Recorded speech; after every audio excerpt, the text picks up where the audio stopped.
Totò Moncada ospite d'eccezione per questo successo. Sì, Porto Empedocle, lo sapete, c'è un grande attività di collaborazione, la nostra società satellite, per cui mi sembra doveroso essere qui e festeggiare l'attività che hanno fatto anche gli allenatori che lavorano con noi tutto l'anno. Siamo un'unica grande famiglia, poi sono, voglio dire, due squadre, due società, ma è una grande famiglia, questo penso che sia notorio ormai a tutti, voglio dire, ragazzi, mio figlio gioca con la maglia del Porto Empedocle, altri ragazzi del Porto Empedocle giocano con la maglia della Fortitudo, è un'unica grande famiglia, tra l'altro voglio dire, siamo uno dei principali sponsor del Porto Empedocle, per cui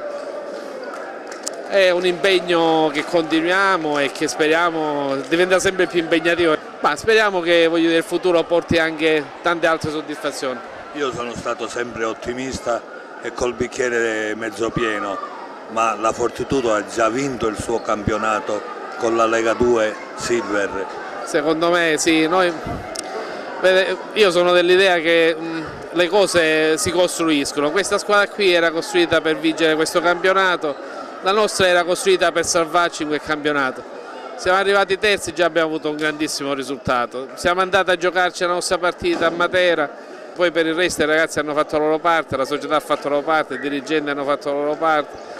il gruppo, perché il gruppo è unico, cioè voglio dire, qua ci sono allenatori del Porto che allenano sulla Fortitudo, il gruppo unico ha fatto la loro parte, è una grande famiglia che funziona, che ha, come dire, anche un grande numero di persone, voi non lo vedete ma ci sono una cinquantina di persone che lavorano assieme e non è banale. Ecco. Una stagione che è riuscita a portare molto pubblico al Palamongada. Ma noi facciamo basket, ce ne vuole ancora, non c'è dubbio, ma noi facciamo basket perché, lo dicevo l'altra volta forse in un'intervista a te o a qualche altro giornalista, questa città va perdendo pezzi del proprio patrimonio, lo sport è uno di questi patrimoni